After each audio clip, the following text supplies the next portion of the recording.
சொன்னால் தெரியுங்க. பார்த்தனிலே 10 அவதாரம், பார்த்தனிலே 10 அவதாரம், ஜெகத்தனிலே 108 அவதாரம், ஜெகத்தனிலே 108 அவதாரம். அப்படி அவதார புருஷனாகிய என்னுடைய பெயரோ கண்ணன் என்று அறிந்தாயா என்ன? ஸ்ரீமந்த நாராயணன், நாராயணன் ஞானக்கண்ணன். அப்படி இல்லப்பா, ஞானக்கண்ணா. பகவானே சாமி பெருமாளா? ஆமாப்பா. சீமனக்கட நாராயணா. இல்லப்பா, ஸ்ரீமந்த நாராயணா. சாமி புண்டவாயா. அப்படி இல்ல, வெண்ணையை உண்டவாயா. சாமி ஸ்ரீமன் நாராயணா, ஸ்ரீமந்த நாராயணன். பகவானே ஸ்ரீ என்றால் என்ன? பெண்ணு. ஆமா. மந்தம் என்றால் மந்தம் என்றால் கர்ப்பமாக இருப்பது. அதனால ஸ்ரீமன் கல்லுக்குள் இருக்கும் தேரையவும் கருவுக்குள் இருக்கும் உயிரையும் காத்து ரட்சிப்பதனால ஸ்ரீமந்த நாராயணா. பெருமாளே திருக்குதிமலை வாழும், திருப்பதிமலை வாழும் கங்கை கரை தோட்டம், கன்னி பெண்கள் கூட்டம். நல்ல பாட்டு. கங்கை கரை, கங்கை கரை, சிக்கு சிக்கு சரிடாப்பா. கங்கை கரை தோட்டம், கன்னி பெண்கள் கூட்டம், கண்ணன் நடுவினிலே. ஓ கண்ணன் பாட்டு அர்த்தம் அனர்த்தம் என்ன? ஆயர்பாடி மாளிகையில் பாட்டே இதுதான். பிடிக்குமா? ஆயர்பாடி மாளிகையில் தாய்மடியில் கண்டினி போல் மாய கண்ணன் ஊம்புகின்றார் தாளேலோ. திருப்பதி மலை வாழும் வெங்கடேசா, திருப்பதி மலை வாழும் வெங்கடேசா, திருமகள் மனம் நாடும் ஸ்ரீனிவாசா, ஏழு மலைவாசா. வாஷா பெருமாளே மாதவா, என் காய உடைச்சு உனக்கு போச பண்றேன். நீ செத்து போயிடுடா டேய், உங்காய உடைச்சினா. தேங்காய். பெருமாளே மாதவா, கண்ணன், கண்ணன், மணிவண்ணன், மணிவண்ணன், நந்தனந்தனன், நாராயணன், மாதவன், கேசவன், மதுசூதனன், அடிச்சு உம்மனம், அவ்வளவு பெருசா மதுசூதனன், மதிசூதனன். இப்படி சொல்லக்கூடிய என்னுடைய பெயரோ கண்ணன் என்று அறிந்தாயா என்ன? ஐயா மாதவா, உங்களுடைய ஹீரோ கண்ணன். ஆமா. கண்ணனாக அப்படி கண்ணனாக இருந்தாலும் துவாபரி கலியுகம் இப்படி சொல்லக்கூடிய யுகங்களிலே எடுத்த அவதாரங்களோ 10 அவதாரங்கள். ஆமா. திரேதாயுகத்துல 6 அவதாரங்களை எடுத்து முடித்து திரேதாயுகத்துல மச்சம், கூர்மம், வராகம், நரசிம்மம், வாமனன், பரசுராமன் இப்படி சொல்லக்கூடிய 6 அவதாரங்களை திரேதாயுகத்துல எடுத்து முடித்து திரேதாயுகத்துல எடுத்தது ஒரே ஒரு அவதாரம், 7வது அவதாரம் ராம அவதாரம். ஆமா. துவாபர யுகத்துல 8வது அவதாரம் கிருஷ்ண, அதாவது பலராம அவதாரம். 9வது அவதாரம் இந்த கிருஷ்ண அவதாரம். நாளை பிறக்கும் கலியுகத்தில் எடுக்க போறதோ கல்கி அவதாரம். 10வது அவதாரம் நாளை எடுப்பது கல்கி. கல்கி இல்ல, கல்கி அவதாரம். கல்கியா? கல்கியா? கல்கி அவதாரம். கல்கி அவதாரம். ஆமா. கல்கி என்றால் தெய்வங்கள் எல்லாம் வக்ரம் ஆயிருவாங்க, கல்சிலை ஆயிருவாங்க. அதுதான் கல்கி அவதாரம். இப்படி நான் கண்ணனாக இருந்தாலும் இந்த துவாபர யுகத்துல நான் எடுத்திருப்பதோ கிருஷ்ண அவதாரம். கிருஷ்ணாவதாரம்னு சொல்றீங்களே, தாய் தந்தைகள் யாரு? யாரு சாமி? நான் எதற்காக இந்த யுகத்துல இந்த அவதாரம் எடுக்க காரணம் என்ன? எதற்காக பிறக்க வேண்டும்?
இந்த துவாபர யுகத்திலே தாய் தந்தைகள் யாரு சுவாமி? தந்தையோ வசுதேவன், வசுதேவன், தாயோ தேவகி ரோகிணி.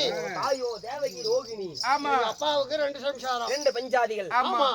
தேவகி ரோகிணி. ஆமா. இப்படி என் தாய் தந்தைகளுக்கு நான் இந்த துவாபர யுகத்துல கண்ணனாக பிறந்தேன். கண்ணனாக பிறந்திருக்கிறேன். ஆமா சாமி, நீங்க ஒரு கடவுள். ஆமா. கண்ணனாக பிறந்திருக்கேன்னு சொல்றீங்களே, ஏன் பிறக்க வேண்டும்? மாதவா, என்ன காரணம்? ஒரு மனிதனோடு மனிதனாக நான் பிறந்ததோ மச்சி தேசத்துல என் மாமனுடைய அரண்மனையில கல்லரசரையிலே கண்ணனாக பிறந்தேன். நீங்க ஆமா. சரி. வளர்ந்ததெல்லாம் ஆயர்பாடியில யசோதைக்கு தத்துபுத்திரனாக வளர்ந்தேன். சாமி, எப்படி சாமி அங்க வளர்ந்தீங்க? ஆயா பாடி இல்லையா? ஆயா பாடியல்ல, ஆயர்பாடி. ஆயர்பாடியா? அதாவது யாதவர்கள் வசிக்கக்கூடிய இடம். இடம் இடையும் இருக்கிறது. ஆமா ஆமா, ஆயர்பாடி. இங்க கல்லரசரையில பிறந்து நான் அங்க போய் வளர காரணம் என்ன? காரணம் என்ன சாமி? ஏன் எதுக்காக அங்க போனேன்? எதனால போகணும்?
குணம் படைத்தவர்கள் மதம இயக்கத்தினால என் தாய்மார்களையும் சரி நாட்டு மக்களையும் செய்யாத இம்சை எல்லாம் செய்து வந்தார்கள்.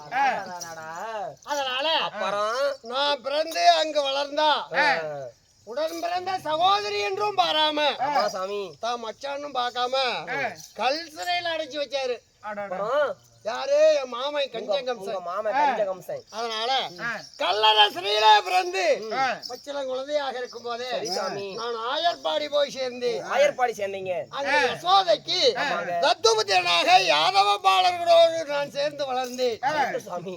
அப்படி வளர்ந்து 5 வயதான உடனே என் தாய் மாமனாகிய கஞ்சன் கம்சனை வதை புரிந்தேன். கஞ்சன் கம்சனை.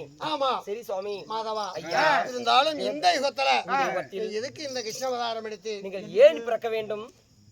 துவாபர யுகத்துல பூமியினுடைய சுமையோ மென்மேலும் அதிகரிக்கிறது. தேவர்கள் பூமியினுடைய சுமையை உரைக்க வேண்டும் என்று தேவச்சபையில பூமி தேவி முறையிட்ட காரணத்தினால நான் கண்ணனா பிறந்து துவாபர யுகத்துல அதர்மத்தை அழித்து தர்மத்தை நிலைநிறுத்துறேன் ஆகட்டும் அப்படி என்று தேவச்சபையிலே பூமி தேவியிடம் வாக்கு கொடுத்திருந்தீங்க. அதன்படி இந்த யுகத்துல பூமி பாரம் குறைப்பதற்காக எடுத்த அவதாரமே இந்த கிருஷ்ணவதாரம். ஆமா ஆகட்டும் சுவாமி. இருந்தாலும் மாதவா எனக்கு பட்டத்து ஸ்திரீகளோ 8 பேர்கள். உங்களுக்கு பட்டாஸ்திரி 8 பேரு. பட்டாசுதிரியா? நீங்க தானே சொன்னீங்க பட்டாஸ்திரி. பட்டாசுதிரி இல்லப்பா, பட்டத்து ஸ்திரீகள். பெண்ஜாதிகள். எத்தனை பேரு? 8 பேரு. ஆமா. 8 மட்டும் தானா? வேற ஏதாவது வச்சிருக்கியா? அதோட மட்டும் இல்லப்பா, 8000 கோபால மாதர்கள். எந்தெந்த நேரத்துல எந்த வீட்டுக்கு போகணும் அப்படின்னு நினைக்கிறோம் அந்தந்த நேரத்துக்கு அந்த வீட்டுக்கு போய் வருவேன். சாமி ஆனா என்ன ஃபுல்லா சத்தெல்லாம் உறிஞ்சி எடுத்து போட்டாங்களாட்டுக்குது. யார சொல்ற? உங்க உடம்புல இருக்கிற சத்தெல்லாம் உறிஞ்சி போட்டாங்கன்னு சொன்னேன். அதனாலதான் எல்லாம் குறைஞ்சு. ஆளை பார்த்து கணக்கு போடுறியா? ஆமா சாமி. எப்படி சாமி பொழப்பு பண்ற வீட்டுல? ஐயா அப்படி இருந்தாலும் மாதவா இன்று ஒரு முக்கியமான விஷயம். என்ன விஷயம்? அந்த விஷயத்தை முதல்ல என்கிட்ட சொல்லுங்க. இன்று என்ன நடந்து கொண்டிருக்கிறது? திரிலோக சஞ்சாரியாகிய நாரதனானவன் நேற்றைய தினம் சரி சாமி யார் தூர்வாசர் இடத்துல தன்னுடைய கழகத்தை துவக்கம் செய்தான். அப்படியா? எப்படி தெரியுமா? சாமி இந்த உலகத்துல மும்மூர்த்திகளும் தான் பெரியவர், நான் தான் பெரியவன், நீதான் பெரியவன் சொல்லிட்டு இருக்காங்க. ஆனா நீங்களோ 7 முக கோபம் 22 நேத்திரம் நான் தான் பெரியவன், மும்மூர்த்திகளுக்கும் பெரியவன் அப்படின்னு நீங்க சொல்லிட்டு இருக்கீங்க. இந்த உலகத்துல மும்மூர்த்தி தேவர்களை அவங்க பெருசுங்கிறாங்க. இதனால உலகத்துல யாரு பெருசு தெரிஞ்சுக்கணும் அப்படின்னு நாரதம் போய் தூர்வாசரிடம் கலகத்தை செய்தார். அதன் பிறகு இன்று என்ன செய்தார்? யார்? தூர்வாசரானவர் தேவர்களை எல்லாம் நமக்கு அடங்கி இருக்கிறார்களா அல்லது இல்லையா என்று அறிய வேண்டும் என்பதற்காக முதல்ல சத்தியலோகம் போனோம். சத்தியலோகத்துல அந்த பிரம்மாவை தனக்கு அடிபடியாதனால பிரம்மாவுக்கு சாபம் கொடுத்திருக்கான். அதோடு மட்டுமல்ல கைலங்கிரிக்கு போனா ஒன்னானப்பட்ட சிவனுக்கும் சக்திக்குமே சாபம் கொடுத்திருக்கான். அப்புறம் அதோடு மட்டுமல்ல இப்போ வைகுண்டத்தை நாடி வந்து கொண்டு இருக்கிறார் தூர்வாசர். என்னது? ஆமா, வைகுண்டத்தை நோக்கி வரணும்.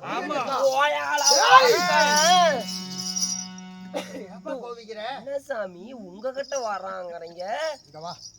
நான் உங்க நந்தி, நான் உங்களோட இருக்கிறேன். கல்ட் அருவாள் நானு. கருடா அல்வா? அல்லடா மாதவா, காரணம் என்ன தெரியுமா? தூர்வாசரோ 7 முக கோபம் 22 நேத்திரம் படைத்தவர். அவர் கொடுத்தால் வரமிட்டால் சாபம். அவர் வாயிலிருந்து வரக்கூடிய வார்த்தை நிச்சயம் பலிக்கும். சரி, அதனால என்ன செய்ய வேண்டும் தெரியுமா?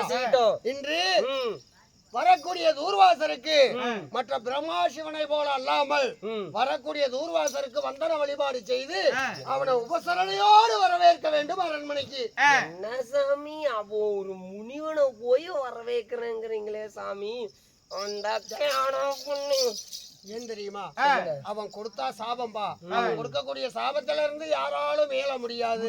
சரி, அதனால வளங்கிற முள்ளுதான் தைக்கும். ஆமா, நீ சொல்றதுனால ஐம்புலன்களையும் அமைதியாக இருக்கிறேன். ஏதாவது இடைஞ்சல் பண்ணிவிட்டான் சாமி, அவன் ஏதாவது இடைஞ்சல் பண்ணி விட்டா அவனை போட்டு தெளிப்படுவோம் சாமி. அவன் நம்முடைய அரண்மனை விட்டு போற வரைக்கும் என்ன அறியாம ஒரு வார்த்தை கூட உன் வாயில இருந்து வரக்கூடாது. நீ சொல்லாம நான் பேசவே மாட்டேன். கொடுக்கக்கூடிய சாபத்துல இருந்து நாம மீள முடியாது. அப்படியா? ஆமா, அதனால நான் பேசல சாமி. அதனால நாம் அப்படி வந்தன வழிபாடோடு தூர்வாசரை வைகுண்டத்துக்கு அழைத்து வர வேண்டுமே. என்ன செய்ய வேண்டும்? என் தேவிமார்களோ மாமா ருக்மிணி தேவடியாக்கள் இருக்கிறார்கள், அழைத்து வருகிட்டோமா? யாரா சொன்னது அப்படி? அவர்தானடா சொன்னாரு. இப்ப தேவி தேவி தேவிமார்கள் மாமா ருக்மிணி ருக்மிணி இருக்காங்க. அதனால நான் அழைத்ததாக அதிசீக்கிரம் அழைத்து வா. கூட்டி வரட்டுமா சாமி? என்னத்த இல்ல கைய புடிச்சு கூட்டிட்டு வரட்டுமா? உங்களுக்கு கண்ணு நல்லா தெரியுமா? வான்னு சொன்னாவே வந்துருவாங்க. சரி சாமி, அழைத்து வா, பிறகு நடப்பதை கவனிக்கலாம். அப்ப பூதி எப்படி என்றால் இந்த பிரகாரம்.